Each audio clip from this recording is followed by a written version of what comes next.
Leonor Milia y el querido Claudio Lizárraga, al que siempre recordamos.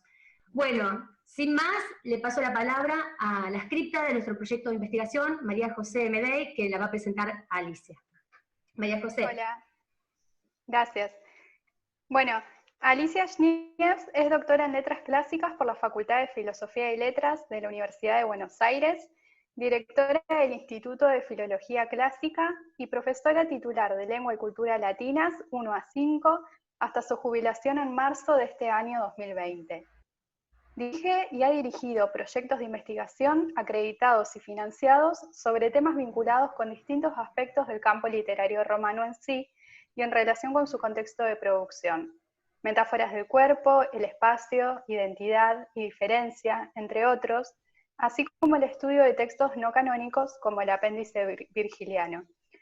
Participó como ponente y conferencista invitada en numerosos eventos académicos del país y del exterior, y publicó numerosos artículos y capítulos de libros en el país y el exterior con los resultados tanto de las investigaciones individuales como de las llevadas a cabo en el marco de los diversos proyectos dirigidos. La conferencia que ahora vamos a escuchar se titula Espacio, Tejido y Poética en el poema 64 de Catulo. Te damos la palabra, Alicia. Bueno, muchas gracias María José, muchas gracias Ivana por la invitación, muchas gracias a todo el equipo clásico de la Facultad de Humanidades por sostener esta maravilla del Junio Clásico, y muchas gracias a todos los asistentes, que ya no sé si son asistentes o televidentes, me siento como la farándula, y además muchas gracias a Sebastián Carrizo, no solo por la excelente charla de la semana pasada, sino porque mostró un aspecto, bueno, muy apasionante de la poesía helenística, y dado que la poesía helenística es tan importante para Catulo, digamos que con una metáfora futbolística, ya no nos dejan ver fútbol, pero en fin, me la dejó picando, justo para Catulo. Bueno, a ver, con semejante título, lo único que puedo decirles es como yo no tengo veleidades de Apolo Délfico, mi propósito no es revelar ninguna verdad sobre el Carmen 64, sino compartir unas ideas, unas propuestas, un recorrido posible simplemente de este texto absolutamente inagotable. Entonces, bueno, si pasamos a la siguiente imagen.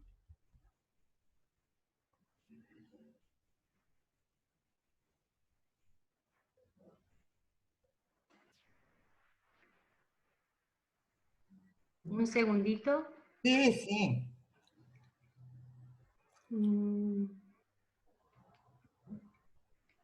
Que recién practicamos y salió, y ahora no va. A ver.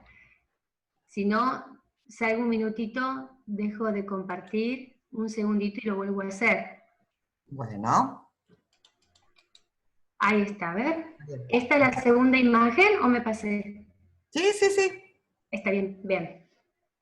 Bueno, entonces, a ver, como seguramente saben todos, el Corpus Catulianum o el Liber Catuli consta de 116 poemas, los 60 primeros son los polimétricos de temas variados.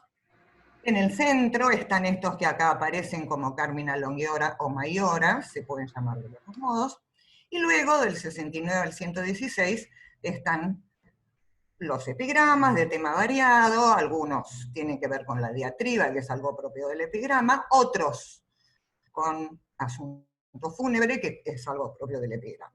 De todas formas, nuestro Carmen 64 se ubica en estos Carmina Longiora o Maiora. Simplemente puse ahí cuáles son los temas para ver de qué modo este encuadre tiene que ver con nuestro poema de las bodas de Tetis y Peleo, ¿sí? Los dos primeros son epitalámeos, el otro es el poema de Atis, que tiene que ver con un joven, como recordarán, que se mascula en el rito de Cibeles. Luego de las bodas de Tetis y Peleo vienen 2, 65 y 66, que en realidad son como un pequeño bloque, porque el 65 es una dedicatoria a Hortalo del poema 66, cuyo tema es la cabellera de Berenice, es decir, cuyo tema es el texto de Calímaco. Luego viene una difamatio contra la puerta, que es muy graciosa, porque es una mujer adúltera, hay incesto, etcétera, etcétera. Y finalmente una elegía muy compleja, pero donde aparecen relaciones interpersonales vinculadas con el espacio de la familia, la de Laodamí y Protesilao, la del hermano de Catulo y su muerte en Troya, y finalmente, bueno, la de Catulo y Lesbia. Concretamente, ¿por qué importa esto? Porque, como han demostrado algunos estudios, y entre ellos los realizados por María Eugenia Steinberg y Marcela Suárez, aquí presentes, el tema que tienen en común estos Carmina Longiora es la domus, en el sentido romano, ¿sí? Es decir, no el edificio, sino en el sentido de familia, con los lazos, lo que tiene que ver con la descendencia, con la pietas y con la fides. Bueno, pasamos al otro.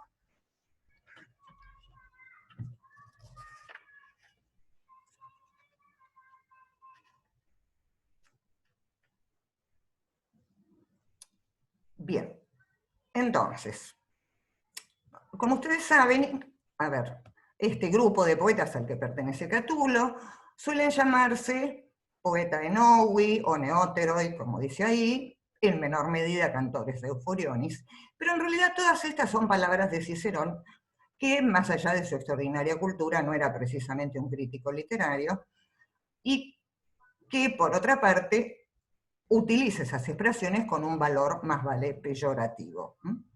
De todas maneras, la filología se hizo de eso y lo empezó a trabajar como si se tratara de un grupo, de una escuela, de un movimiento a la manera del surrealismo.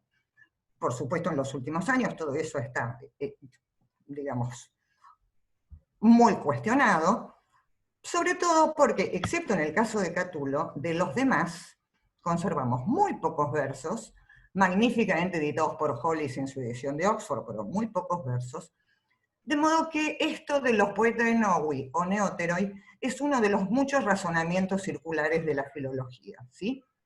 Es decir, a partir de Catulo, que se supone que pertenece a los poetas enoui, se extraen una serie de características que se aplican a los 3 o 4 versos o un poco más sueltos que están por el resto. Los nombres son muchísimos, pero yo me limité a poner ahí a Licinio Calvo, Elvio Sina, Valerio Catón, Corneficio y Caequilius, porque ellos son los poetas que en términos de una, vamos a decir, cofradía o sodalitas, nombra Catulo.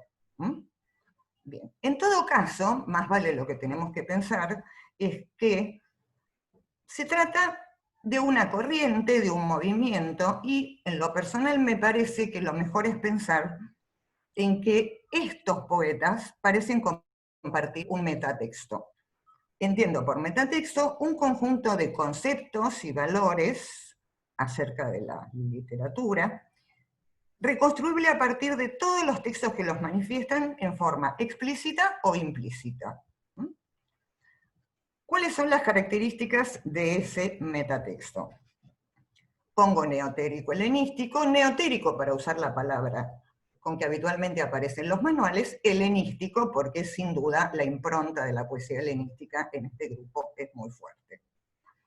Por un lado están los poetas helenísticos, en una lista donde por el corte y pega resultaron algunas cosas un poco pintorescas. Calímaco, por supuesto, Teócrito también, Apolonio también, Mosco y Bion, que son bucólicos tardíos, Filetas, que acá terminó en unas fitas, Filetas de Cos y no Filetas, Euforión de Calquis y Partenio de Apamea, que está, lo tienen que ver no solo porque no existe, porque es Partenio de Nicea, sino porque además no tiene que hacer nada en esta lista, ¿sí? Tiene que ver con otra cuestión.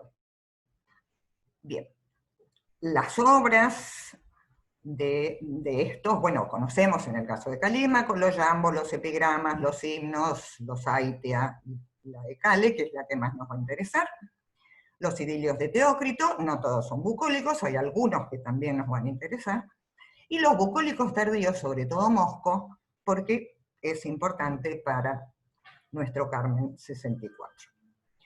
Bien, de todas maneras, para ver qué cosa es ese metatexto, mejor leamos al mismo Catulo, ¿sí?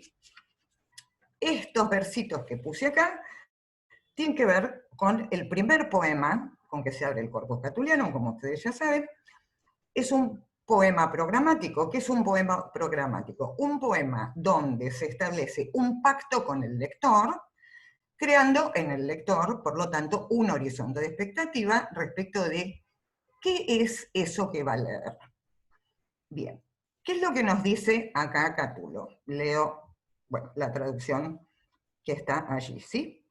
A quien dedico este refinado, delicado, la palabra en griego es leptotes, ahora voy a explicar por qué, novedoso librito, recién pulido con la áspera piedra pómez. En la respuesta, que es lo que viene después, dice a ti Cornelio, bueno, pues ahí pues has escrito, eso es lo que está, muy lindos suspensivos, unos textos eruditos y laboriosos. Bien. Esto, por supuesto, sobre todo en los primeros versos, en realidad lo que establece son dos isotopías, es decir, dos cadenas significantes. El libro como objeto, es un libro chiquitito, es nuevo, está pulido en sus varillas, que son los extremos de las varillas en los cuales se enrosca el volumen, y es agradable, refinado, el objeto. Pero por otro lado hay una segunda isotopía que tiene que ver con el libro como texto, como escritura. Desde ahí, ¿qué es lo que podemos sacar de este modo como Catulo se presenta a sí mismo y a su propia obra? Es poesía muy elaborada, es un producto agradable, refinado, delicado, el tema leptotes tiene que ver con Calímaco, pero no en sí, sino como resultado de un trabajo delimado. Es poesía pequeña o de lo pequeño, de ahí viene lo del libellum, es un librito. Es novedosa, novus, tenemos que recordar que en el caso de Roma, tiene que ver sobre todo con lo que no existía antes, ¿sí? No un libro nuevo en el sentido que me lo acabo de comprar, sino un nuevo libro en el sentido de que es un libro novedoso. Pensemos que una expresión como res novae, que en latín es lo que equivale a nuestra idea de revolución. Y, por otro lado, es poesía culta para lectores cultos, supone una enciclopedia compartida por el autor y sus lectores, y tenemos que recordar que como parte de esa enciclopedia está el bilingüismo, toda la literatura, la mitología, la historia, bueno, etcétera, etcétera. Pero además, el otro elemento importante que tenemos de acá es que los enunciados metaliterarios son metafóricos, como podemos ver aquí, en este caso, bueno, a través de lo del libro. Bueno, ¿por qué el título? ¿Por qué Silatet Ars, no importa, no los Silatet Ars Prodes? Ese título es de Ovidio, ¿sí? Porque eso en realidad es una clave de lectura del metatexto neotérico helenístico en el cual Ovidio también se inscribe. Es arte, es decir, es un artificio concretamente, pero sirve si no se reconoce como tal. Digo, por eso me interesó tanto lo que dijo Sebastián, frente a esa erudición pensada en términos de acertijo, claramente, que es lo que aparece en los poemas figura que nos mostró Sebastián, lo que nosotros nos vamos a encontrar aquí es una erudición muy sutilmente planteada. Bueno, ahora sí podemos pasar al otro. Bueno, el poema 64 en particular es lo que se llama un epíleon. Epíleon, como ustedes saben, no es un término que de ninguna manera hayan usado los antiguos, ni siquiera sabemos si ellos lo reconocían o no como género. Es un tema de la filología alemana del siglo XIX, y es acuñado para indicar una miniatura épica. ¿Qué es un epílogo? Es un texto narrativo breve de asunto mitológico en metro dactílico, para decirlo así en un sentido muy, muy vago.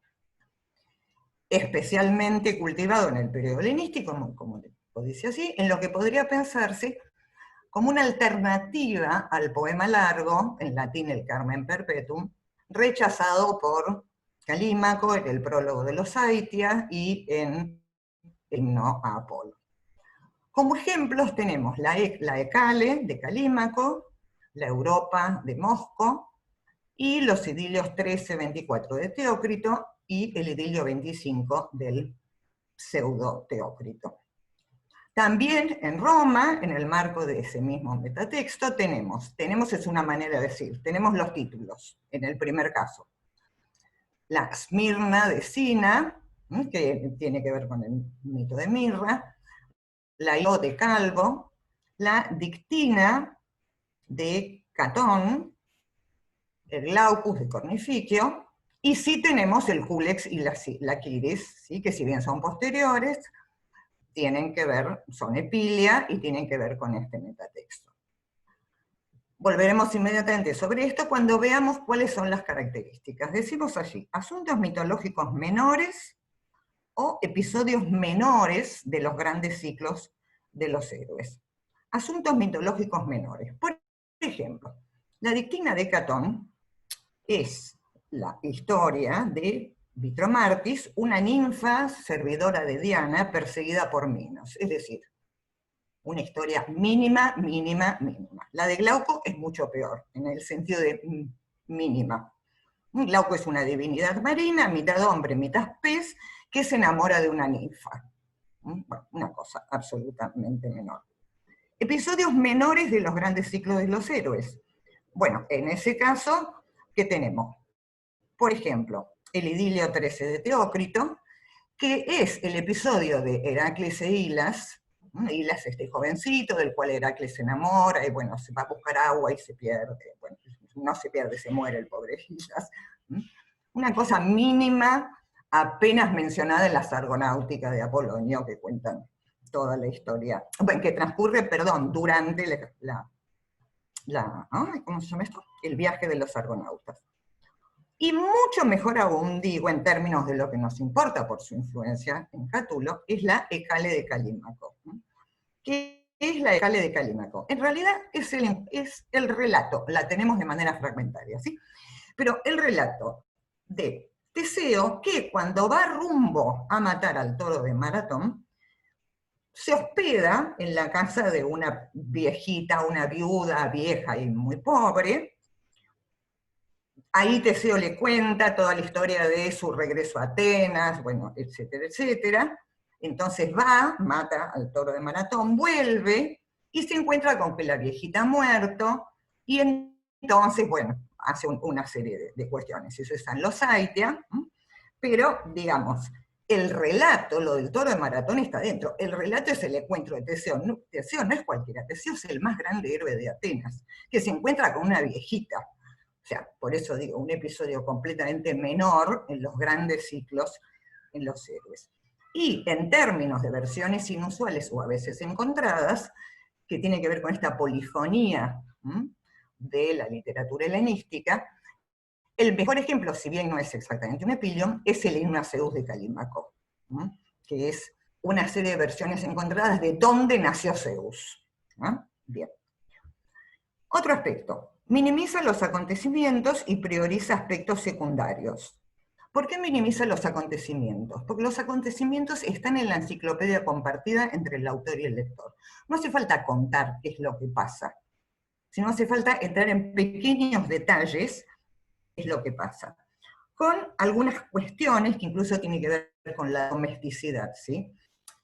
Digo, tampoco es exactamente un epílogo, pero el mejor ejemplo de eso es el libro 3 de las Argonáuticas de Apolonio, en el cual nos encontramos que Hera y Atenea van a pedirle a Afrodita que intervenga para generar, a través de Eros, por supuesto, a generar en Medea el amor necesario, la pasión necesaria para ayudar a Jasón, y Afrodita les cuenta que lo que pasa es que con Eros, que es chiquitito, tiene muchos problemas, porque es muy caprichoso, que no le hace caso, pero que ya tiene una pelotita que a él le gusta mucho, y que por ahí con eso de la pelotita lo puede convencer. O sea, una cosa completamente no heroica dentro de un texto que supuestamente es heroico. Luego, es novedoso, es alusivo y es sobre todo marcadamente intertextual.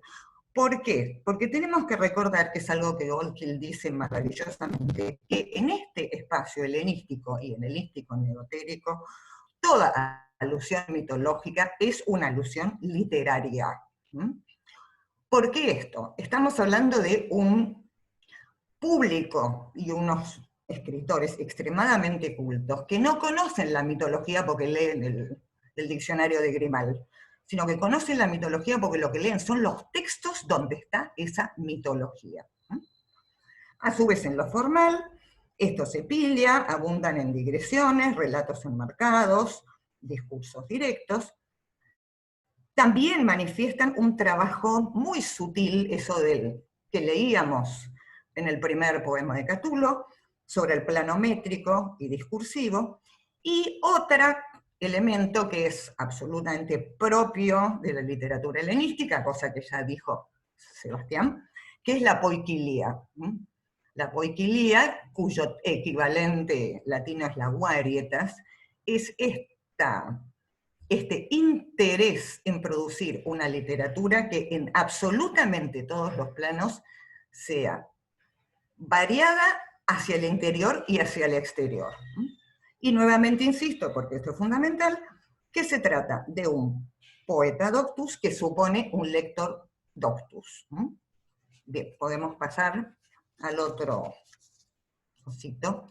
Bueno, esto es un esquema de contenido. Hay miles de esquemas de contenidos pensados acerca de el Carmen 64. Yo pongo este simplemente como para recordar, en todo caso, por qué el orden en que aparecen las cosas. Por eso no pongo estructura, no es una estructura, es simplemente un esquema de contenido.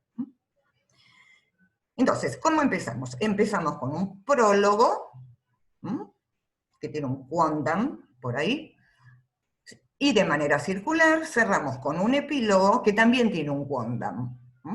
Una de las características, y ya veremos por qué, de este poema, es lo que se llama la ring composition, ¿sí? Es decir, estructuras que se van cerrando. Ya en el prólogo aparece un tejido, el tejido de la nave Argo, que es importante. Bien, y estamos, como ese prólogo tiene que ver, como ya lo veremos en detalle, con el viaje de los argonautas, estamos en alguna parte del mar, entre Tesalia, ¿sí?, al noroeste de Grecia, y la Cólquide, que, como recordaremos, está en el Mar Negro, estaba en el Mar Negro donde ahora está Georgia. Bien. Luego aparece un macarismos, es decir, un canto de gloria, de alabanza, pelean los argonautas, y a partir del verso 31 aparece el tema de las bodas de Tetis y Peleo. De hecho, en muchos casos, este poema 64 se denomina como las bodas de Tetis y Peleo. Podemos discutir hasta el infinito, y en parte lo vamos a plantear, si ese es efectivamente el tema del poema. Seguimos en Tesalia. Bueno, llegan los invitados mortales a la tal boda, y inmediatamente aparece la cuestión del tejido. En este caso es la manta del lecho de Tetis y Peleo, organizado también en forma circular, un primer tramo mínimo que presenta la manta, ¿no? Atrás. Ahí está. La historia de Ariadna y Teseo, que se desarrolla en Día, en Creta, en Atenas. Otra vez la manta, o sea, nuevamente tejido circular. Luego viene la partida de los invitados mortales y la llegada de los invitados divinos. Nuevamente se cierra otro círculo. Y ahí hay otro tejido. Finalmente, cuando ya están por terminar las bodas de Tetis y Peleo, no un tejido, sino un hilado, que es el canto de las parcas, en donde aparece otra historia incluida, que es Aquiles en Troya. Bien. Como ustedes pueden ver, todo esto representa algo muy imbrincado, muy tejido, y también muy laberíntico. Inmediatamente vamos a ir sobre esos temas, en términos de el tiempo, en términos de el espacio, y en términos de la materia discursiva. En términos del tiempo, ¿por qué digo esto? Porque la tradición, lo que indica la tradición, es que, y estamos en el principio, las bodas de Tetis y Peleo, según la tradición, nunca pudieron haber sido posteriores o a estar inmiscuidas, digamos, en el viaje de los argonautas, porque en la argonáutica de Apolonio, cuando sale la nave, Tetis tiene que darle a una nodriza que le sostenga Aquiles para ir a despedir a Peleo, ¿sí? Es decir, cuando la nave Argo zarpa, Aquiles ya nació, de modo que es imposible que las bodas de Tetis y Peleo hayan sido cuando la nave ya estaba navegando, ¿sí? Ese es un primer problema cronológico. Otro problema cronológico. ¿Cómo puede ser que en el lecho de Tetis y Peleo esté la historia de Ariadna? Cuando Teseo llega a Atenas, y cuando Teseo vuelve a Atenas, eso es antes de la historia de Ariadna, Medea se ha casado con Egeo, el rey, luego de haber huido de Corinto, de modo que es ese otro inconveniente, otro desajuste de tipo cronológico. Por otra parte, en el caso de la celebración en sí, la celebración de las bodas, ¿sí?, de Tetis y Peleo, no se realiza en el palacio de Peleo, según la tradición, sino en la cueva de Quirón, y no asisten las parcas, sino Apolo y las musas. Todo esto, ya lo vamos a ver, es información que presuponemos en el lector. Y esto tiene que ver con el hecho de elegir versiones alternativas de los mitos, con la poikilía, etcétera, etcétera. Bueno, una vez revisado esto, podemos pasar ahora sí al texto siguiente. Bien. Esto tiene el título de la charla, ¿y por qué lo tiene? Lo tiene porque me pregunto, o le hago la pregunta, ¿por qué elegir espacio, tejido y poética como una línea para recorrer este poema? La respuesta es porque es Catulo el que habla o cruza espacio, tejido y poética en el único enunciado metaliterario explícito del poema, que es el que tenemos aquí. Esto sucede, es lo que se dice de Teseo, inmediatamente después de matar al Minotauro. O sea que estamos en un episodio dentro de la manta que cubre el lecho de Tetis y Peleo, cuyas bodas se realizan a raíz de que se conocieron durante el viaje de los argonautas, y seguimos haciendo ahí un descalabro mitológico. Bueno, ¿qué es lo que dice? Luego él, Teseo, ¿sí?, ya a salvo, con suma gloria, volvió su pie, controlando sus errantes pasos, con fino hilo, para que al salir del complicado laberinto, no fuera engañado por el inextricable y ambiguo trazado del edificio. Y dice el narrador, pero ¿por qué, apartado de mi primer canto, recordar más cosas?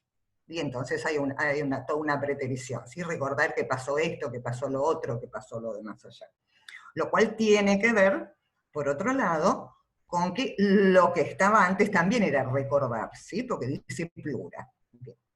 Esto, por supuesto, tiene una cuestión fáctica, ¿sí? Efectivamente, Teseo sale del laberinto con el hilo que él le da a Ariadna. Bueno, muy lindo. Pero a su vez, tiene, como habíamos visto al principio, un costado metafórico. Es decir, ¿qué cosas para el lector doctus le pueden hacer pensar que esto no es simplemente una cuestión fáctica? En primer lugar, el término técnico digressus, que aparece ahí, tiene que ver con la digresio, ¿sí? Que es un término propio de la retórica, para indicar el desvío en un relato. En segundo lugar, en los términos latinos, no, yo señalo ahí como si fuera el pizarrón, pero no, egredientem, que dice en latín, y digressus, que también dice en latín, constituyen una figura etimológica, ¿sí? Es decir, son formas verbales derivadas de un verbo de la misma base, lo cual es otro elemento retórico que lo que hace es poner en relación lo que hace Teseo en el relato con lo que hace el narrador al hablar de sí mismo. Esto oficia, junto con algo que voy a decir ahora, para el lector docto, como una especie de alerta. ¿Cuál es el otro elemento? El otro elemento es que en ese metatexto, el hilo y el espacio se usan de manera metafórica para hablar acerca de la literatura. Entonces, bueno, pasamos al siguiente, donde vemos primero algunos ejemplos, se pueden dar muchos, del uso del espacio como formas de poética, o como metapoética. Esto es el comienzo de los Aitia de Calímaco, ¿sí? Donde dice, pues, en la ocasión incluso la primera en que dispuse la tablilla, bueno, en mis rodillas, ya me dijo Apolo Licio, a la víctima, buen cantor, bien cebada has de criarla, pero sutil tu musa.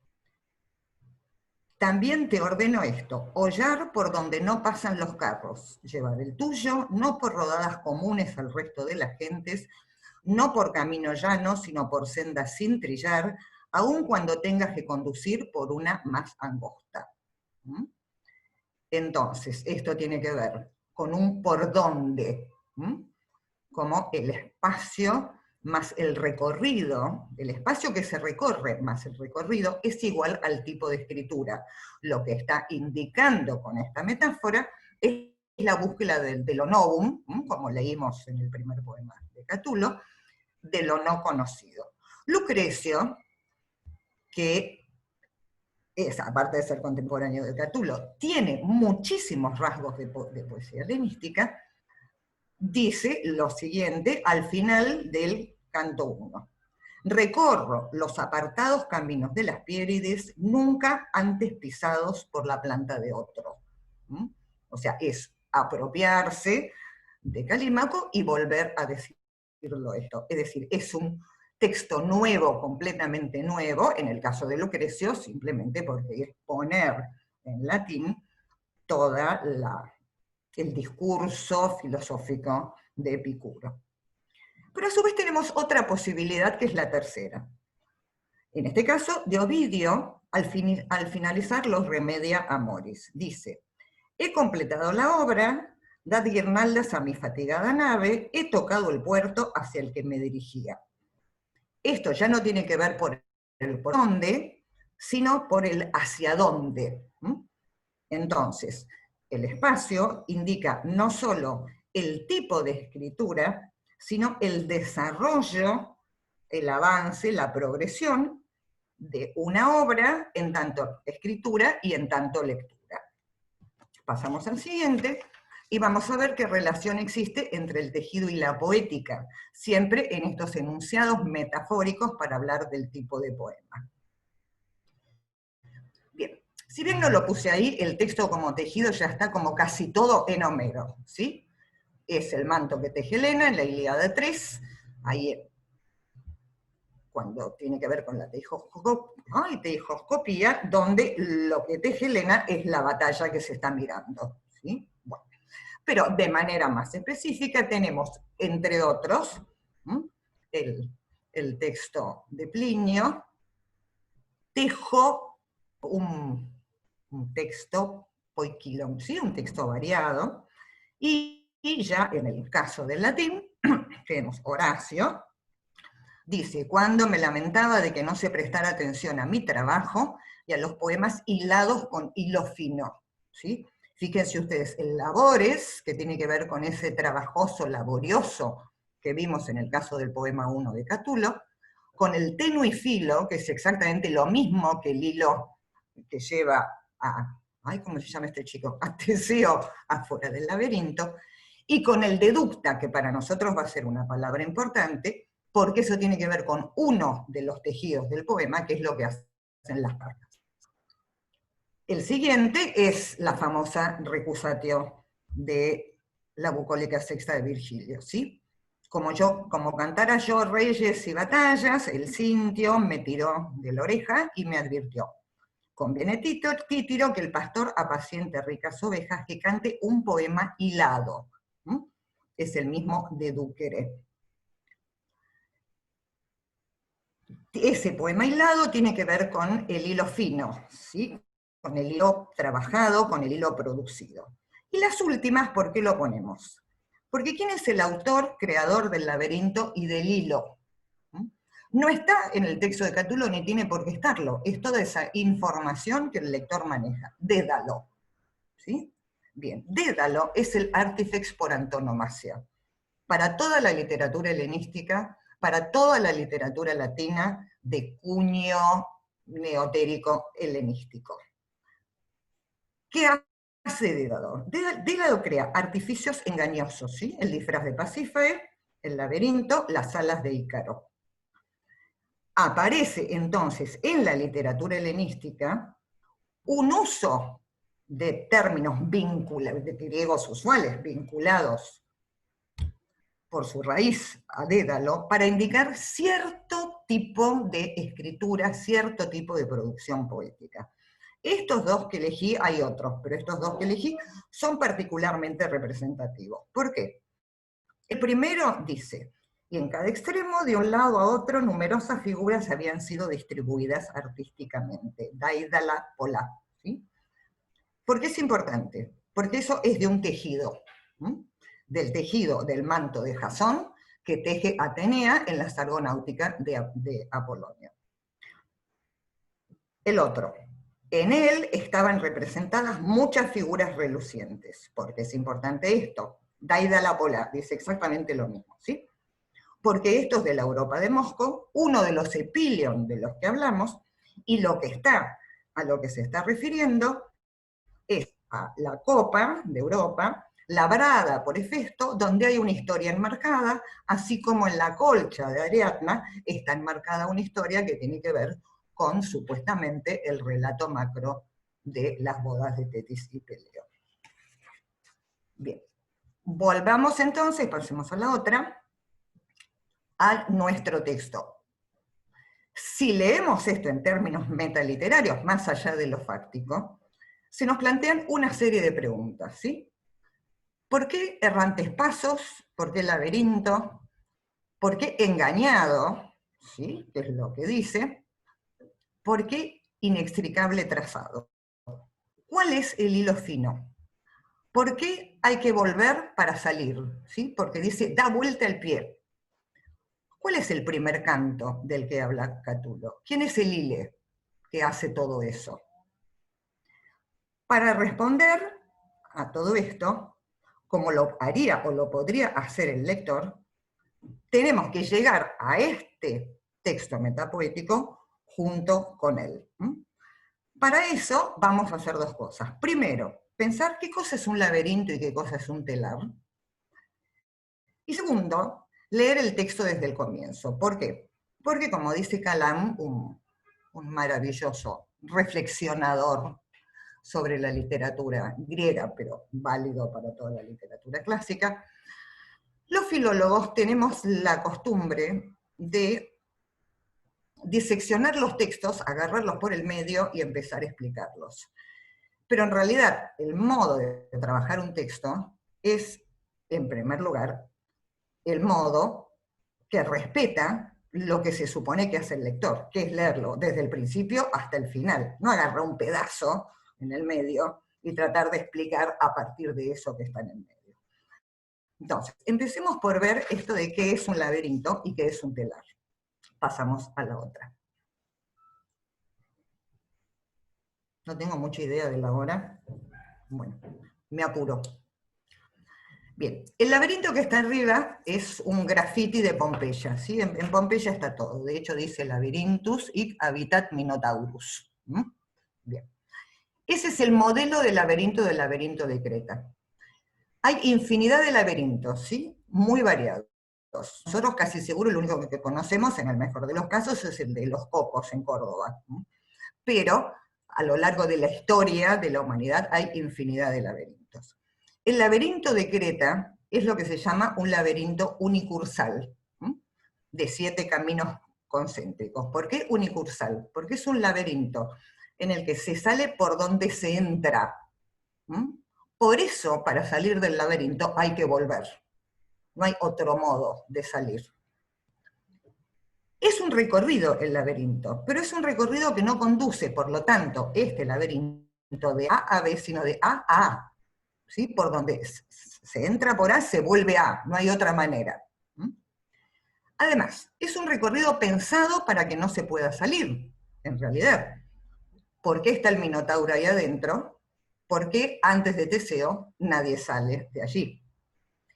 Es una falsa entrada a un espacio que en realidad está clausurado. De hecho, es importante saber que en los umbrales, ya sabemos lo que representa el umbral en el caso de la Casa Romana, había muchos mosaicos, en muchos umbrales había mosaicos con el diseño del laberinto, como una cosa que, como mucho, se puede recorrer y volver por donde se entró, es decir, otra vez a la calle, pero a la casa. Y dado que son círculos con diseño concéntrico, no es posible saber con precisión si se avanza, se retrocede, ni a dónde se está. El telar, que esto representa el textrinum, es una reproducción del textrinum, que es el típico telar romano. Tenemos hilos verticales, que son la urdimbre, hilos horizontales, que son la trama. ¿Y cómo se recorre un tejido? Se recorre como se recorre un laberinto. Se va y se vuelve, se va y se vuelve, se va y se vuelve.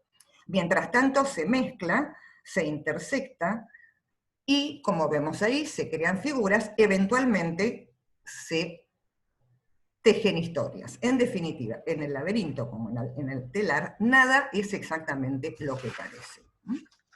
Bien, vamos entonces a la otra, y nos metemos ya en Catulo.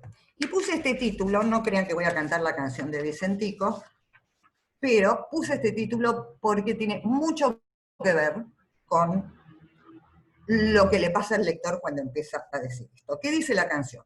Los caminos de la vida no son como yo pensaba, como los imaginaba, no son como yo creía.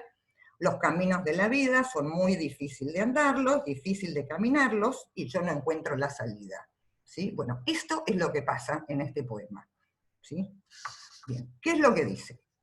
Cuentan, el verbo en latín es dicuntur, que en otro tiempo pinos nacidos de la cumbre del Pelión nadaron por las límpidas ondas de Neptuno hacia las corrientes del Fasis y los territorios éteos, cuando jóvenes escogidos, fuerzas de la mocedad argiva, deseosos de arrancar a los colcos la piel de oro, osaron recorrer las saladas aguas con rápida popa, barriendo las azuladas llanuras con remos de abeto. La diosa que protege las fortalezas en lo alto de las ciudades les construyó ella misma un carro que volaba al leve soplo, uniendo tejidos de pino a la curvada quilla. Ella, la quilla, no la diosa, la primera, instruyó a la inexperta Anfitrite, apenas entró con su espolón. La ventosa llanura y la ola, agitada por los remos, se blanqueó de espuma, hicieron salir sus rostros del brillante torbellino del mar, las ecuorias nereidas, mirando con asombro el prodigio. Aquel día y no otro, vieron los mortales con sus propios ojos a las ninfas marinas de cuerpo desnudo, que se asomaban hasta los senos desde el blanco torbellino. Entonces se dice, Peleo ardió de amor por Tetis. Entonces Tetis no desdeñó humanos y meneos. Entonces el propio padre de los dioses comprendió que Peleo debía unirse a Tetis. Bien. ¿Qué cuentan estos versos? Cuentan que cuando los argonautas, con el propósito de obtener el vellocino de oro de Etes, navegaban desde Tesalia, rumbo a la Cólquida, en la nave Argo construida por Atenea, Peleo se enamoró de Tetis, ésta lo aceptó y Júpiter consintió el casamiento. Pero, ¿esto es así? ¿O hay algo que confunde, algo que perturba y requiere un hilo fino para recorrer este texto? ¿De qué habla? ¿Habla de los argonautas o de Tetis y Peleo? Más aún, según la tradición, lo tenemos por Píndaro, en la Nemea 3 y 4, y por el gran episodio de las metamorfosis de Ovidio, Tetis de ninguna manera consiente el casamiento con Peleo. ¿Sí? Bien. Entonces, ¿qué es lo que pasa? Pasemos a la siguiente. Para el lector esto es épica porque es hexámetro, porque habla de Pelión, porque habla del Bellocino, porque habla de los argonautas, bien, todo muy bien. Pero ¿qué pasa en la épica? Pensemos cómo empieza la Ilíada, ¿sí? Canta, oh dioses, la cólera del Peli de Aquileo, cómo empieza la Odisea, canta o musa al varón Politos, es decir, para cualquiera que lea, desde luego, es Odiseo. ¿Cómo empiezan las argonáuticas de Apolonio?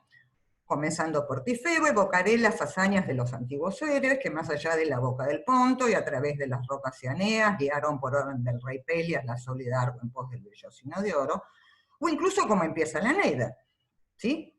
Canto a las armas y al varón, que fue el primero, que desde las costas de Troya, huyendo a causa del hado, llega a Italia y a los litorales lavinios. Es decir, en la épica el tema se anuncia y se cumple. La épica va de A a B. ¿Sí? La épica es teleológica. En cambio aquí hay un preámbulo de argonautas que llega a las bodas de Tetis y Peleo, lo cual representa un anacronismo, y además no permite saber cuál es el camino y cuál es el desvío. Pasemos a la siguiente. ¿De qué otras cosas se entera el lector leyendo este proemio? Recordemos, toda referencia mitológica es una referencia literaria. ¿Cuáles son los antecedentes del tema de los argonautas en términos de literatura, al menos los que nosotros conocemos, ¿sí? Por supuesto, la argonáutica de Apolonio, y no en términos de los argonautas, pero de algo que tiene que ver con el viaje, la Medea de Eurípides y la Medea de Séneca. Bien. ¿Qué encontramos? Veamos primero el texto que dice Pelíaco Cóndor, ¿no? Es decir, cuentan que en otro tiempo, pinos nacidos de la cumbre del Pelión nadaron por las límpidas ondas de Neptuno hacia la corriente del Fasis. Bien. Encontramos Pinus. Bien, ¿quién dice, de todos esos antecedentes, que la nave fue hecha a partir de pinos cortados? En realidad, eso es el tercer verso de la Medea de Eurípides. Un tercer verso de la Medea de Eurípides que a Catulo parecería tener en mente porque allí aparece una figura muy particular que es la literación en el sonido P. En griego dice Peliu pesein pote, en latín pelíaco prognata epinus. Hay una apropiación del texto. La Medea de Enio, que claramente está escrita a partir de la Medea de Eurípides, como es evidente, en realidad lo que dice es que la nave está hecha de abetos. No toma en cuenta esto Catulo para su nave, pero sí toma en cuenta los abetos para algo que a su vez Enio en realidad se relaciona con las argonáuticas, que es que dice que lo que está hecho de abetos son los remos, que es lo mismo que ahí dice Catulo. Bien, ¿qué está haciendo? Va y viene Catulo de un intertexto a otro, entreteje los intertextos, hace un texto de un texto, y por otra parte pone en el centro un tema que no está dicho en ningún momento, que es Medea. Bien, ¿qué más tenemos? Un poco más adelante, Catulo dice, perdón, en la siguiente, leamos lo de abajo. Bueno, decía, cuando los jóvenes escogidos, fuerzas de la mocedad argiva, deseosos de arrancar a los colcos la piel de oro, osaron recorrer las saladas aguas con rápida popa, barriendo las azuladas llanuras con remos de abeto. La diosa que protege las fortalezas en lo alto de las ciudades les construyó ella misma un carro que volaba al leve soplo uniendo tejidos de pino a la curvada quilla. Bien, esto en realidad es todo un juego sobre el origen o la etimología del nombre de la nave Argos, ¿sí? Los juegos eruditos acerca de las etimologías son algo muy propio de la poesía helenística. Pero nosotros, ¿qué leemos? En el caso de Enio, que es el primer caso, dice Enio que la nave Argo se llama Argo porque en ella viajaban los lecti viri argivi, ¿sí? Es decir, los jóvenes, selectos jóvenes varones argivos. Por el otro lado, lo que dice Higinio es que el nombre de la nave Argo se debe a causa de la celeridad, o sea, a causa de su velocidad, y otros piensan que se debe a causa del nombre del inventor, de Argo. Es importante lo que dice a causa de la celeridad, porque es muy probable que esto venga de un pasaje de Calímaco de los Aitia, dado que en griego Argos significa también rápido, veloz. Bien, y finalmente, el otro, entonces tenemos esas dos posibilidades, ¿sí? Porque viajaban los argivos, porque Argos es el nombre del conductor, o porque la nave era veloz. Bien, todo eso Catulo lo dice y lo incluye en esta cita que tenemos acá. Utiliza argigue, robora, que en realidad lo está tomando directamente de Enio, utiliza quita de currere, avanza rápidamente, y además hace mención a una versión totalmente extraña que contradice y por lo tanto dialoga con la de Apolonio, que es el hecho de que la misma Atenea construye la nave.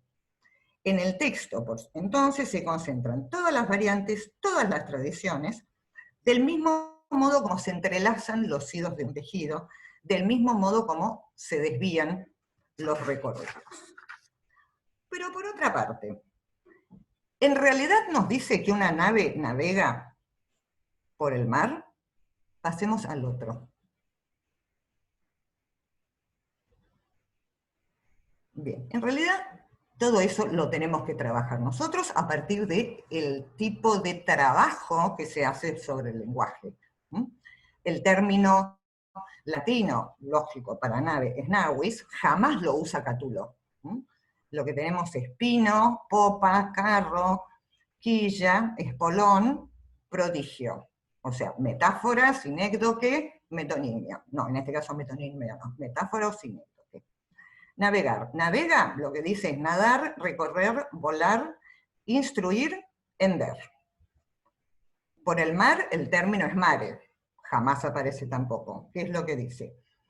Por las líquidas ondas de Neptuno, saladas aguas, cerúleas llanuras, ventosa llanura, onda, torbellino del mar, pero con fretum, que no es el término más habitual, ecuoria, marina, blanco torbellino. O sea, nuevamente, nuevamente sinécdoque y metáfora. Y nos dice que Atenea construye una nave veloz que cruza por primera vez el mar. No, en realidad lo que dice es que la diosa que protege las fortalezas en lo alto de las ciudades les construyó un carro que volaba al leve soplo uniendo tejidos de pino a la curvada quilla. Entonces, es un texto que permanentemente hay que decodificar. Es un texto alusivo, un texto elusivo y un texto ambiguo. Bien. Vamos entonces a esta cuestión de tejidos y desvíos. Vos decime, Ivana, si está muy largo porque no tengo reloj. ¿Sigo? Bueno.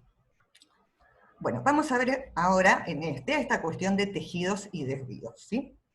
Como ustedes saben, la crítica, cuando habla de los tejidos en el Carmen 64, piensa en dos. La manta que adorna el lecho nupcial de Tetis y Peleo, y el hilado de las parcas. Pero no hay dos, hay cuatro. Y es importante que haya estos cuatro, porque tienen ciertas particularidades y a su vez se intercalan, digamos. A A, B, A, B.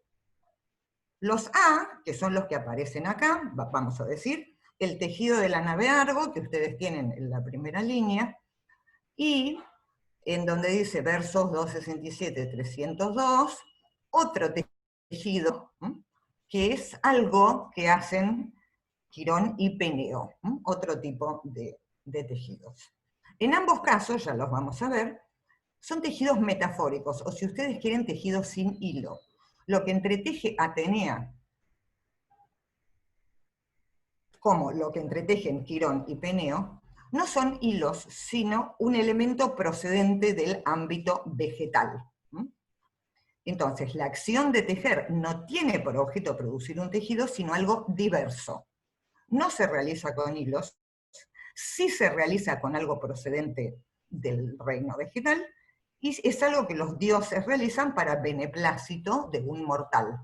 ¿Sí? En el caso de Atenea, lo que hace es la nave Argos. En el caso de Quirón y Peneo, lo que hacen es adornar, si ustedes quieren, el vestíbulo del palacio de Tetis y Peleo para realizar allí el gran festejo, la gran celebración. Los otros tejidos son, efectivamente, el de Ariadna, el de la manta, y el de las parcas. Pero en ese intercambio, o en ese entrelazado, como ustedes ven, un tejido que es un no tejido, precede a otro que es un sí tejido. Entonces, están integrando una cadena de tejidos, por decirlo de algún modo, que en realidad no son lo que parecen. Vamos a ir viendo entonces cada uno de estos tejidos. El primero, como dijimos, que pertenece al grupo de tejidos sin hilo, donde el resto no es una obra tejida, sino otro tipo de objeto, es el de la nave Argo que tenemos ahí. Bien. El segundo, o los que ponemos en segundo lugar, el del Pulvinar Italibus, tienen que ver con el manto que cubre la cama de Ariadna. De Tetis. Dice: en el medio del palacio se ubica el lecho nupcial de la diosa, incrustado de colmillo indio, al que cubre una púrpura teñida con el rojo rosado del múrice.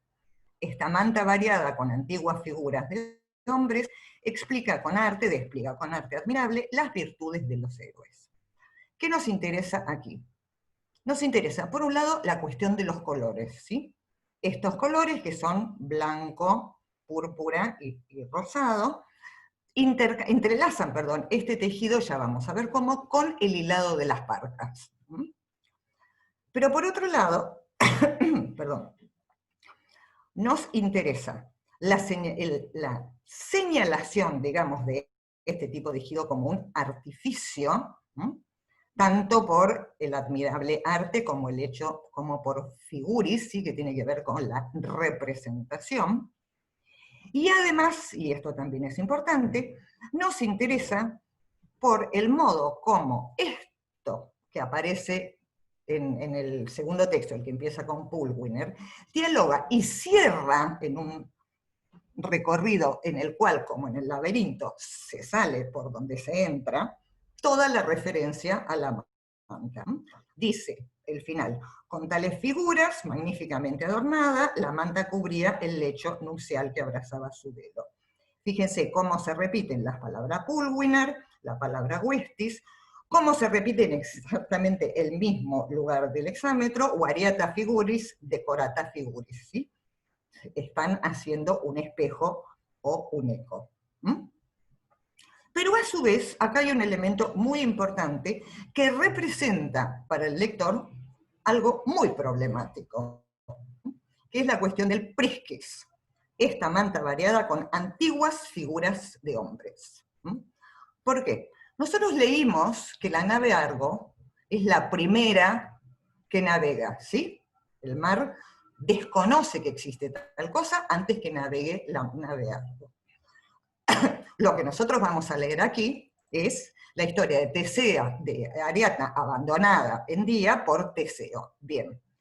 ¿cómo puede ser que Teseo, antes de la boda de Tetis y Peleo, es decir, antes del viaje de la nave Argos, tuviera un barco? Si el barco, la nave Argos, es la primera.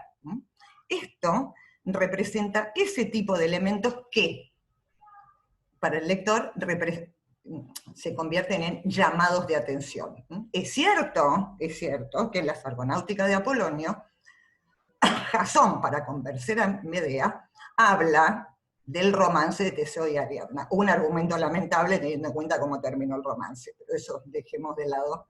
La incapacidad argumentativa de Jasón, eso es otro tema, pero bueno. Pero, por un lado, nosotros podemos pensar en el comienzo, lo que de alguna manera se está apropiando Cátulo es de la versión de Apolión de Rhodes, pero cuando llegamos acá, entonces no. ¿Sí? Como que esto fue antes. O es después o es antes. Las dos cosas no puede ser. Bien, vamos al otro. El otro, el que sigue, es el de la colcha de Ariadna. ¿Sí? Ahí nosotros tenemos también un esquema de contenido, en el cual lo que me interesa es que ustedes vean lo siguiente. Empieza con Ariadna en la costa de Día. Eso es claramente una imagen, ¿sí? Eso tiene que ver, es decir, todo esto es una éfrasis. Si acá hay alumnos de Ivana, no tengo que explicarles lo que es una éfrasis, ni por casualidad. Pero, digamos, es una descripción narrativa. Éfrasis significa muchas otras cosas, pero en un sentido estricto, es una descripción narrativa de un objeto, en general pensado como un objeto de arte. Bien. Entonces, supuestamente, lo que vamos a leer es la descripción de la colcha. Bien, lo primero que tenemos es Ariadna en la costa de Día. Bien, perfecto. Ahora, ¿qué es lo que sigue? Lo que sigue hasta el final, donde Ariadna vuelve a estar en la costa de Día, con la llegada de Baco, digo, lo que sigue hasta el final, en realidad son discursos intercalados a través de verbos que tienen que ver con cuentan, dicen, periben, ferum. Es decir, son historias intercaladas que lo que hacen es atravesar el episodio de Ariadna en Día por todo lo que tiene que ver con los elementos previos o posteriores a ese episodio en particular, introducidos a través de narraciones internas o narraciones intercaladas y de discursos directos. El final, como ustedes ven, dialoga nuevamente en esta cuestión de estructura circular, porque, insisto, en un laberinto se sale por donde se entra, con el principio. Cuando empieza Ariadna, lo que nosotros tenemos es que Ariadna parece la estatua de una bacante, ¿sí? Cuando termina, a ayudar a esa Ariadna, que en su desesperación parece la estatua de una bacante, llega Baco con las bacantes. Y por otra parte, esto del final está introducido en latín con el único dato concreto respecto de la organización o la distribución de las imágenes en ese tejido. Dice, del otro lado. O sea, todo lo parecería pensar, y así lo cree gran parte de la crítica, excepto Laird, en un artículo muy interesante, pero bueno, con demasiadas conjeturas en el medio, que en realidad lo que está en la colcha pintado es Ariadna en la costa de Día y la llegada de Baco.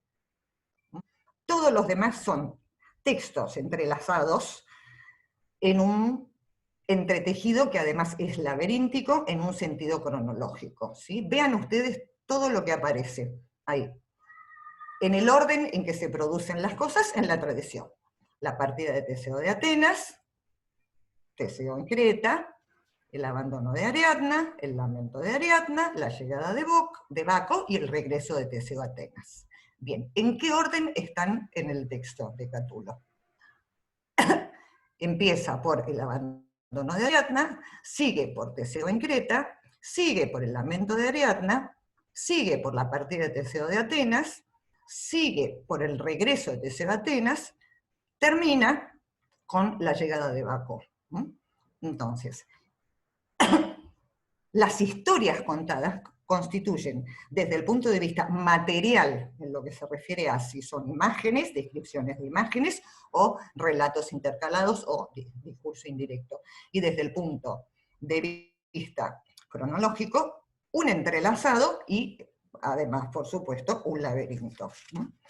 ¿Por qué, entre otras cosas, la crítica sostiene, más allá de la materialidad del texto, que esas son las dos imágenes que están en la colcha? Porque esas son las dos imágenes que el discurso iconográfico contemporáneo y en general de este metatexto, al cual la poesía helenística suele aludir muy frecuentemente, en ese discurso nosotros tenemos precisamente esas dos imágenes. El siguiente.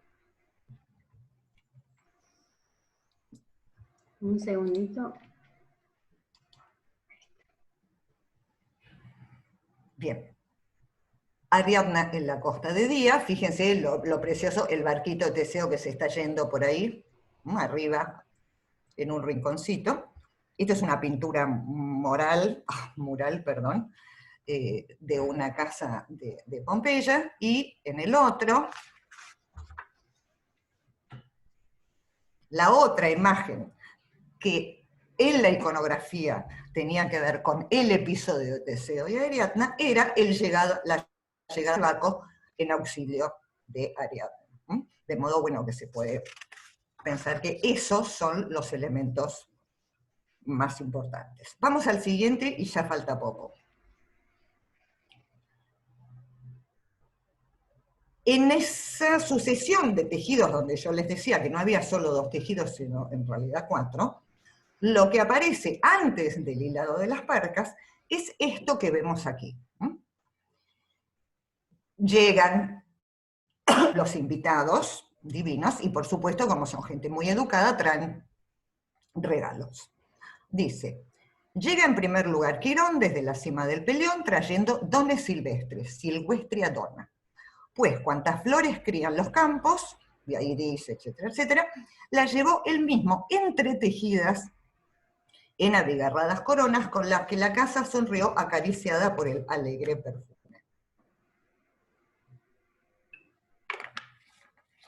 Esto representa 2 problemas, ¿sí? Por un lado, el regalo tradicional de Quirón a Peleo es la lanza de fresno, así aparece en Homero, y así aparece en la iconografía. Por otro lado, en el vaso François, eso es lo que aparece, ¿sí? Por otro lado, Quirón es el maestro de los héroes. No nos imaginamos a Quirón trayendo silvestre dona y tejiendo canastitos, unas corolitas de flores.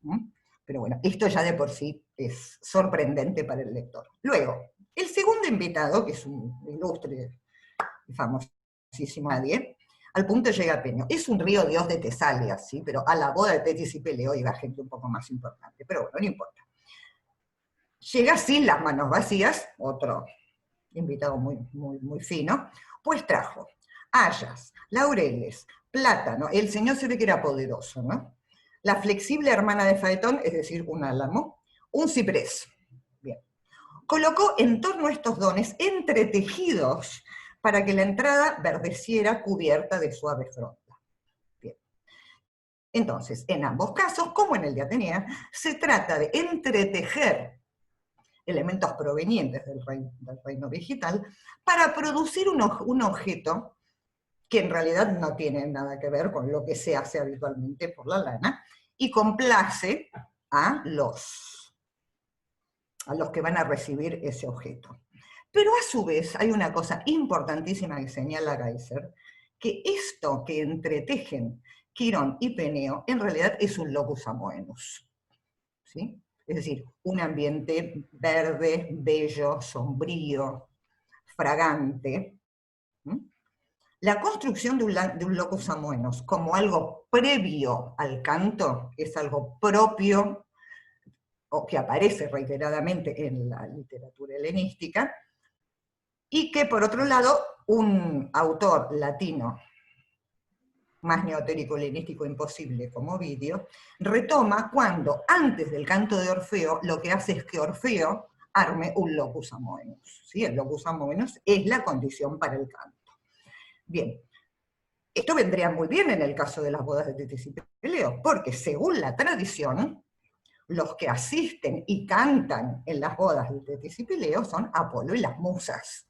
De modo que en un ambiente absolutamente placentero y literario, la presencia de Apolo y las musas, bueno, es lo que se espera que sucede. Pero este tejido, que no es un tejido, vuelve a engañar. ¿Por qué vuelve a engañar? Vamos a ver lo siguiente. No solo no son Apolo y las musas, que es lo que dice la tradición, sino que las que vienen son las parcas. Estas señoras muy amables, viejitas, no bellas como Apolo y las musas, sino unas viejecillas, como vamos a ver ahora, que lo que hacen es hilar el destino. Entonces, vamos a leer, yo leo la traducción y ustedes miren el texto en latín, que es lo que interesa por el tipo de léxico. Dice: cuando entre tanto, agitando sus cuerpos con débil temblor, las parcas empezaron a revelar cantos verdaderos, verídicos cantos, volvemos sobre eso. Un manto blanco, vestis, ¿sí?, que cubría sus cuerpos temblorosos, les caía hasta los tobillos con franja púrpura, rosadas cintas ceñían su blanca cabeza, y sus manos cumplían ritualmente la eterna labor. La izquierda sostenía la rueca, cubierta de suave lana, la derecha, con los dedos hacia arriba, formaba los hilos hilando delicadamente. Vamos a ver entonces qué pasa en el caso del latín. Tenemos vestis, cándida, purpúrea, rosa y nigüeo, es decir, exactamente los mismos elementos que teníamos para describir el manto de la cama de Tetis y Peleo. Esto entrelaza, por supuesto, los dos tejidos. Pero a su vez, cuando habla concretamente del hilado, lo que utiliza son esos términos como delicado, leguiter y el famoso dedúquere, que son textos metapoéticos. Es decir, este hilado de las parcas es un texto tan trabajado, tan laborioso, tan sutil, como el texto esperado por esta corriente estética. Veamos lo que dice en el siguiente. Entonces, ellas, mientras tiraban de estos vellones, con voz clara, produjeron estos destinos en un canto divino, canto que luego ninguna época acusara de falsedad. Bien, ¿qué es lo que importa acá? En primer lugar, lo que importa es el modo como esto está dicho, ¿sí? A ver, las parcas tejen, y al tejer lo que cantan sucede, ¿sí? Es un tejido o un canto distinto de los otros que habíamos visto hasta ahora porque es performativo. Al tejer, lo que ese canto dice se hace, sucede, acontece, cantan el destino. Por eso dice fuderunt fata. Bien, por un lado. Por el otro lado, ¿a qué viene esta cuestión de verídicos, como leemos al principio, y perfidiae y canto que ninguna época acusará de falsedad? En realidad esto es un diálogo con aquello o aquella tradición instalada respecto de la cual este texto está produciendo un desvío o una variante. Como yo les dije, en la tradición, los que cantan en las bodas de Tetis y Peleo son Apolo y las musas. Las musas, por Hesíodo, sabemos por Hesíodo, que es uno de los autores fetiches del helenismo, no siempre dicen la verdad. Los cantos de las musas no son verdaderos, por un lado. Por el otro, también sabemos por un fragmento de Eurípides, que cuando Apolo canta en las bodas de Tetis y Peleo, no anuncia la muerte de Aquiles, lo cual produce un enfrentamiento entre Tetis y Apolo, que le reprocha el no haberle contado o cantado la verdad, que es lo que tiene que ver con esto de canto que luego ninguna época acusará de falsedad. Bien. Ahora, estamos en una boda, ¿sí? Entonces, ¿qué esperamos? Esperamos un epitalamio, esperamos augurios para la pareja, esperamos un canto verídico. Bien, pero ¿qué es lo que pasa concretamente? ¿Qué es lo que cantan las parcas? Bien, veamos el que sigue y ya casi terminamos. Por supuesto, en ese macarismoso, en esa gloria de esa pareja, el elemento más importante es Aquiles. ¿Sí? Digamos, esta gente, ¿por qué es famosa? Porque son el papá y la mamá de Aquiles. Bien, entonces de Aquiles habla. ¿Pero qué dice? Dice, ¿qué dicen las parcas? Sus egregias virtudes y famosas hazañas las reconocerán con frecuencia las madres en el entierro de sus hijos, cuando suelten de su blanca cabeza la cabellera en desorden y se golpeen con débiles palmas los senos marchitos. Bien. Testigo, en el segundo, de sus grandes virtudes, será el agua del escamandro, cuyo curso, estrechándose por los montones de cuerpos abatidos, calentará sus profundas corrientes por la sangre mezclada. Tercero, finalmente, testigo de lo mismo, porque por eso está el dengue, será el botín ofrecido a él, Aquiles ya muerto, cuando el sepulcro circular erigido en el elevado túmulo reciba los niveos miembros de la doncella matada, es decir, el sacrificio de Políxena. Bien. Entonces, ¿qué es lo que pasa? El canto es verídico en términos fácticos. Y efectivamente, la prueba de eso es que de la veracidad de ese canto, o esa velocidad se prueba porque hay testigos. Fíjense que dice, fateuntur en el primero, testis en el otro, testis en el otro, ¿sí? Esto es cierto, y de que es cierto hay testigos. Bien, muy bien, verídico, bien. Pero es desviado y engañoso en términos discursivos, lo cual otra vez se teje, se mezcla y se aparta. ¿Por qué? Porque esto no es un canto de alabanza, porque la prueba de la gloria de Aquiles es la muerte, el sufrimiento y la destrucción.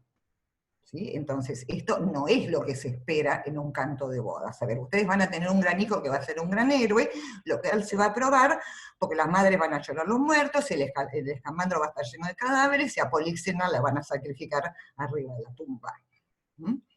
Entonces, hay un horizonte de expectativa permanente en el texto que el texto permanentemente está, de alguna manera, desviando.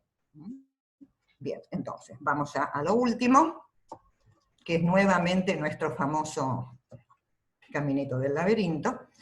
Y digo, ahora, bueno, podemos volver al texto, este texto disparador. ¿Saben? A ver, hay un concepto maravilloso, acuñado por un hombre maravilloso, sobre una obra maravillosa, que es el contexto de perífrasis productiva, acuñado por Noé Gittrich a propósito de 100 años de soledad. Él dice perífrasis porque dice que él habría de recordar, ¿se acuerdan? Muchos años después, frente al pelotón de fusilamiento, Aureliano Buendía habría de recordar el día que su padre lo llevó a conocer el hielo. Dice que esa él habría de recordar, es una clave, una perífrasis que en realidad produce, recorre y explica la totalidad del texto. Bien, esto nosotros lo podemos pensar no por una perífrasis, sino por una pequeña imagen productiva. Digo, podemos volver sobre esta cuestión productiva y volver a hacernos nuestras preguntas, ¿sí? El texto todo es efectivamente un laberinto, como creo que hemos podido ir viendo, construido por un artifex, que es Catulo en este caso. Para recordarlo y no perdernos, precisamos un hilo fino, que es lo que tiene que ver con el deducere, el mismo hilo fino que él usa para tejerlo. En este laberinto se sale por donde se entra. El final, sobre el cual, bueno, les dejo, no lo vamos a reproducir ahora porque es muy largo, en realidad es un gran desaliento o una gran queja sobre que en estos tiempos se ha terminado el tiempo en que los dioses visitaban a los humanos y vivían en buenas relaciones con ellos, porque es un tiempo completamente impius, atravesado por todo tipo de crímenes que tienen que ver fundamentalmente con el ámbito de la familia. Bien. En ese sentido, este final, en definitiva, es, dentro del laberinto del texto, salir por donde se entró. En realidad, a mí me parece que no solo es salir por donde se entró, sino que es explicar qué hace no la referencia, sino la alusión a Medea en el principio de este texto. Medea, como ustedes saben, es la impietas por antonomasia, ¿sí? Medea engaña al padre, mata al hermano, mata a los hijos. Eso de lo cual Cátulo se queja al final, eso mismo representa Medea, y, ojo, eso mismo representa, en cierto modo, no exactamente a Ariadna, sino todas las mujercitas cretenses, ¿sí? Pensemos en Pasífae, pensemos en Ariadna. Ariadna también mata al hermano, o hace que maten al hermano. Pasífae, bueno, comete la aberración de tener sexo con un toro, y después nos queda Fedra, ¿no? Que tiene que ver con el incesto, ¿de acuerdo? Bueno, si esto cierra, yo soy como Sebastián, ¿sí? Sebastián a mí me la dejó picando, yo se lo dejo picando a ustedes. Si esto cierra o no cierra, piénsenlo ustedes. Bueno, nada más. Bueno, sí, impresionante. Pueden abrir los micrófonos si quieren para aplaudirla.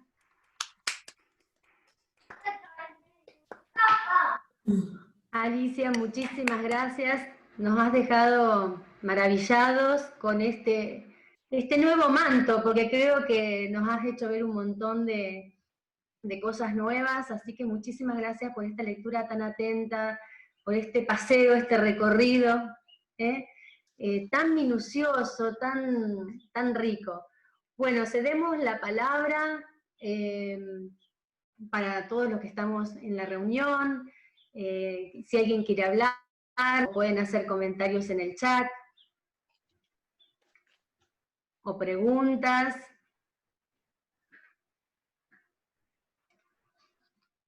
Para compartir con Alicia.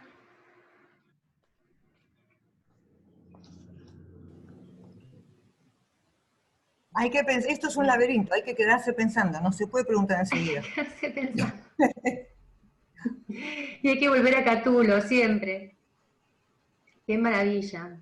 Catulo es una pena, yo sí digo, a ver, a mí Catulo me gusta desde el primer verso hasta el último. Me parece un gran poeta. Nunca como Ovidio, pero bueno, me parece un gran poeta. Pero digo, Catulo hay que trabajarlo mucho, porque no se explica, sin Catulo no se explica Virgilio, no se explica Ovidio, no se explican los elegíacos. Catulo es imprescindible. Es un fenómeno, realmente un fenómeno. Y aparte empezaste con el Carmen I, el programático, para también explicar no solamente la noción del textum en la obra, sino del textum en la serie de poemas, ¿no? Es como un poeta con una mentalidad ya de corpus muy moderna. Sí. Sí, es que eso es como decía Sebastián el otro día, que una particularidad de esta literatura helenística y la neotérica también, es de una manera militante, digamos, la conciencia literaria. ¿Sí? Es decir, la idea de que están produciendo literatura. Y pensarla desde la literatura. Sí, No, estaba pensando exactamente eso, ¿no? Lo que vos decías. Lo de programático, bueno, Calímaco es hasta los Jambo, ¿no? Hasta el libro de Jambo, él en el Jambo 1, él expone todo su programa yámbico, ¿no? Que es lo que tengo más trabajado yo, pero en los himnos mismos, en la defensa contra los telquines en los hay, ¿no? Es todo como muy, muy... Y, por ejemplo, esto de ring composition que vos decías, en el Jambo, en el libro de Jambo comienza, ¿no?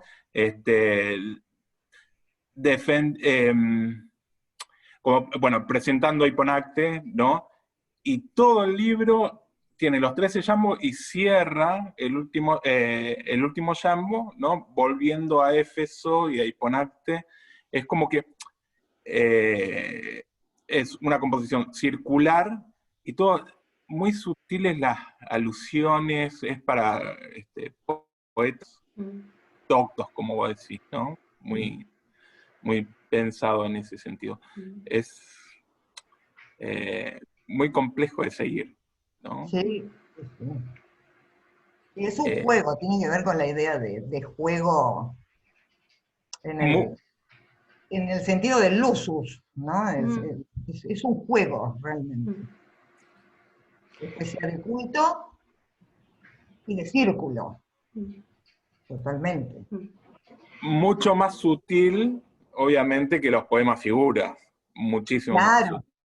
Claro. Pero los poemas figuras a mí me fascinaron porque llevar a una mostración evidente lo que en los otros poemas aparece disimulado, más trabajadito, más lector. Ahora, algo que también es transversal a las dos conferencias de Sebastián y la tuya, Alicia, es repensar estas relaciones entre oralidad y escritura, porque cuando uno lee Los últimos compañeros y demás, siempre se insiste en esta idea de que por más que haya un soporte escrito, la literatura antigua, y latina es performática, ¿no? Y que los textos se realizaban en esa oralidad. Y sin embargo, tanto tu conferencia como la conferencia de Sebastián casi que inclinan la balanza hacia el tema de la relectura, hacia el tema de que más allá de que pudiera haber una representación performática en una lectura pública y demás, el texto aguardaba una relectura minuciosa, estudiosa, por parte de esos mismos lectores quizás que asistieron a la performance o lectores posteriores que lo tomen como modelo. Sí, a mí me parece que hay dos cuestiones. Por un lado, Gordon Williams dice al analizar la literatura tardorrepublicana y algo maravilloso, que es que esta literatura es un tipo de literatura tal que uno lee y va pensando que es lee determinada cosa. Llega un punto donde se da cuenta que no y tiene necesariamente que volver a leer. Pero por otro lado, me parece que por ahí hay que pensar en la oralidad en otros términos, porque un elemento fundamental de todo esto es la métrica. Entonces, hay que pensar que independientemente de que se leyera y se releyera, se leía en voz alta. Para uno, le relee, pero en voz alta, porque si no la métrica no funcionaría, y todas las figuras del plano fónico, que son enormes, y que acá yo no las trabajé porque, bueno, es importantísimo porque hay una característica de Catulo, es el exámetro de quinto pie espondeo, que tiene que ver con la literatura helenística, bueno, etc. Todo eso, si no se oye, no se recupera, porque no estaban como nosotros con los palitos, poniendo los ictus, las barritas, la cesura. Entonces, bueno, me parece que son esas dos cosas, ¿no? Sí, yo creo que había evidentemente había otro oído, ¿no? Había otro oído. Ellos podían recuperar cosas en la oralidad que evidentemente nosotros hemos perdido esa cierta capacidad, ¿no? Totalmente, con la escritura, con otra tecnología, hemos perdido mucho de esa capacidad que ellos podían tener en la instancia de performance, ¿no? Totalmente. Y otra cosa de las que me sorprendió, que lo que sucedía, a mí lo que me impresionaba con los poemas figura es que es como que está condensada muchas de las características de la poesía helenística. Y esto que vos nombrabas de Light y al fragmento 1.26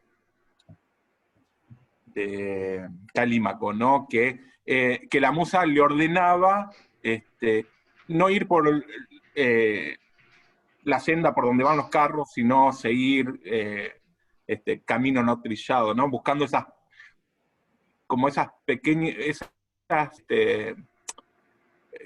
los temas no centrales de la épica o relacionados con personajes centrales de la épica, pero más aledaños, ¿no? Trabajarlo, eso me aparece muchísimo también. Yo quería simplemente hacer un brevísimo comentario que puede ser una obviedad, pero que me parece muy interesante pensar también en la biblioteca que tenían en su cabeza los escritores y los lectores que alcanzaban a percibir semejante red de interrelaciones léxicas, de figuras retóricas, de lo que podamos imaginar, pero la intensidad del conocimiento, de las lecturas que la gente hacía de esos autores presentes en el texto de Catulo, y digo, en cualquier caso en que la intertextualidad funcionara, digamos,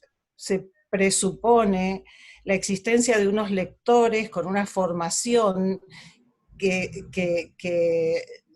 digamos que solamente los especialistas podemos a veces alcanzar desde el hoy, ¿no? Pero esos coetáneos que disfrutaban de una puesta en escena, de una performatividad del texto leído en público, con la métrica y con todas los cambios de sentido que la métrica también implica, con las elisiones y por ahí la sumatoria de palabras nuevas impensadas que podrían analizarse en esa sucesión de metros. Bueno, este trabajo tuyo ha demostrado la minuciosidad de la producción poética y de la capacidad de los lectores para percibirla.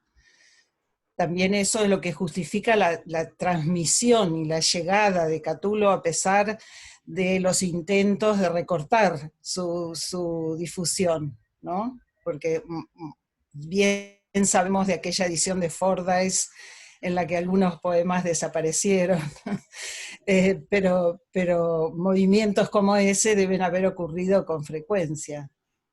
Y sin embargo llegó. Y no, es en relación con lo que decís, Mauji, me viene a la cabeza que las varias veces que Marcial se refiere a Catulo, siempre dice docte Catule. Sí. Siempre. Claro. O sea, está reforzada esa idea. Lee a Catulo, lee, supongamos, no sé, bueno, el Dipsitila, por ejemplo, ¿sí? Por decir uno extremo.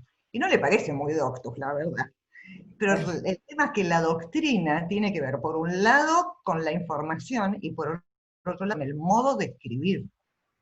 Exacto. Entonces, es eso.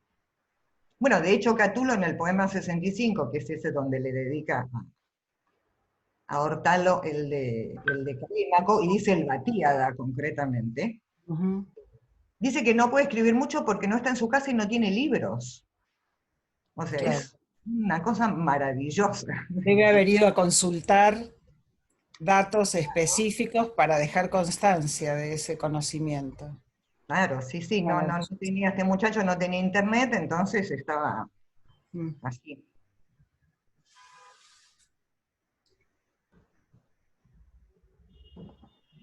Bueno, muy bien. No sé si alguien más quiere comentar o preguntar.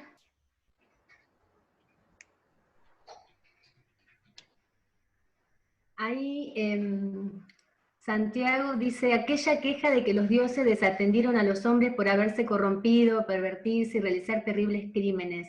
¿Es un cierto modo de entender que su religión había muerto? No, yo no, es decir, no es una cuestión que se plantee exactamente en términos religiosos, tal y como los podemos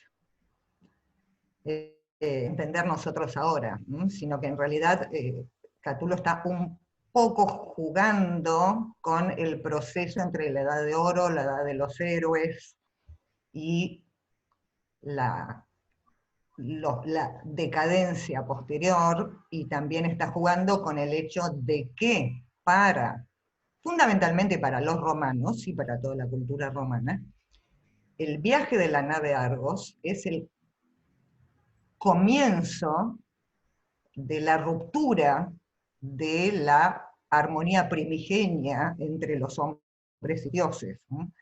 De hecho, concretamente, Séneca va a hablar del nefas argonáutico, ¿no? Porque es una especie de violación de la distribución de los espacios. Entonces me parece que tiene más que ver con la cuestión no de que la religión ha muerto en el término que nosotros lo concebimos, sino en el término de la pietas. ¿Mm? Es decir, la observancia de las relaciones que los hombres mantienen entre sí en el marco de la domus, o mejor dicho, la inobservancia de esas relaciones, lo que corta es la comensalidad de los dioses, ¿sí? Porque lo que se trata es que los dioses ya no vienen a las fiestas. Es en ese término, o sea, como que los dioses están un poco disgustados, ¿no? Por las sucesivas violaciones de la pietas. ¿No? Pero a mí me parece que tienen menos que ver con cuestiones religiosas que tal como nosotros las pensamos, sino en todo caso con la ruptura de pactos, pactos que tienen que ver con la domus. Bueno. Entiendo. ¿Alguien quiso decir algo? No, simplemente dije que entiendo. Santiago. Hola, Santiago. Bueno, si no hay más preguntas o comentarios, les vamos a pedir ahora sí que abran todos los micrófonos y les damos un gran aplauso a Alicia, y también para Sebastián, a ambos.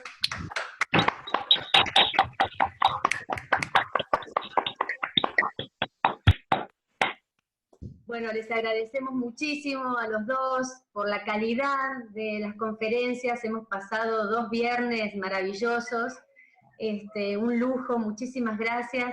Gracias a todos los que se sumaron de manera virtual, a acompañarlos en esta 13ª edición. Y bueno, veremos el año que viene en la 14ª. Sí. Gusto.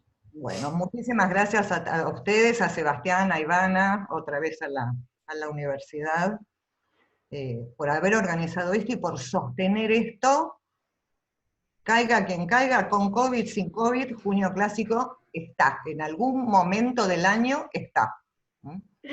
Sí, Muchas gracias. Ahí la tenemos a la musa inspiradora, Silvia, que está viéndonos en la pantalla. Sí, ¿cómo no? Contenta estoy. Re contenta estoy. Un beso, Alicia. Un beso, Silvia. Ya nos juntaremos con Arturo y demás. ¡Ay, sí! Ay, estuvo hermoso, Alicia. Ya te escribí un mail. Ah, bueno, gracias. Bueno.